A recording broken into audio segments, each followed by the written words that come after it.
Shed Online Handyman activity, we'll be demonstrating how to use chemical paint stripper. Now the equipment we'll be using are obviously paint stripper. Ask your handyman hardware supply store for advice on the best one. Now what's critical when using any harsh chemicals is the correct safety equipment. Eye protection is a must, rubber gloves. Basically the rule is can't have too much. For what we're doing today, gloves and goggles are adequate, but if you have access to aprons, then definitely wear them.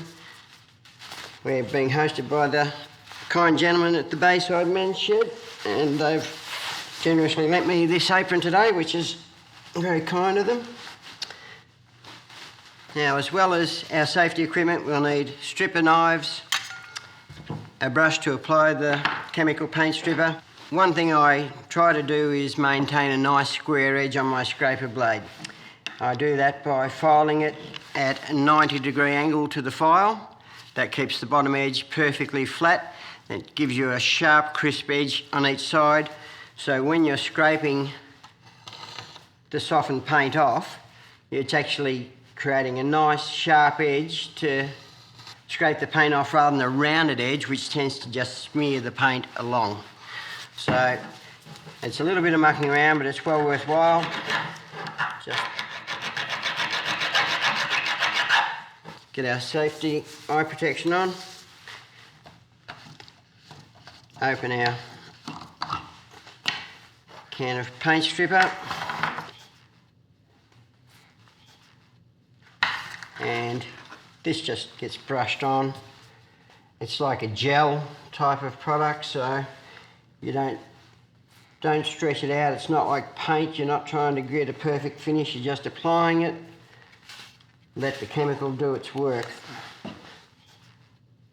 Now, how long it needs to stay on is going to be determined by the type of paint that you're taking off and how thick it is. How many layers are on there, whether it's an old oil-based paint or a water-based paint. They're all going to react slightly differently, and you just have to observe the paint and you'll see it start to soften up. You can actually see this bit here just on the top virtually. That was old and deteriorated anyway. That's going soft already, so this was just a light water-based paint, so that's not needing a whole lot of chemical to soften up.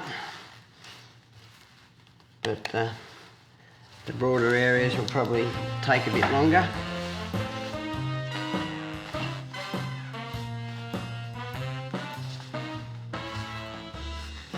Okay, now we'll leave that sit for a few minutes. This is almost there now.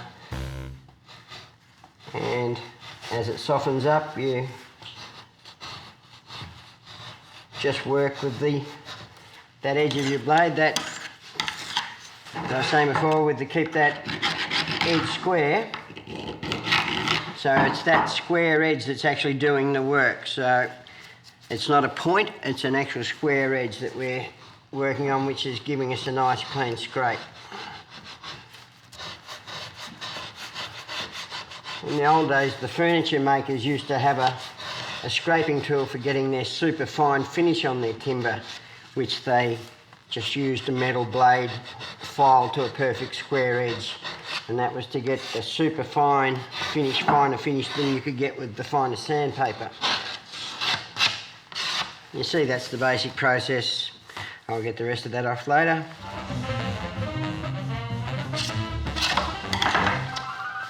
Okay, so that's the paint stripping finished. All the old paint's removed.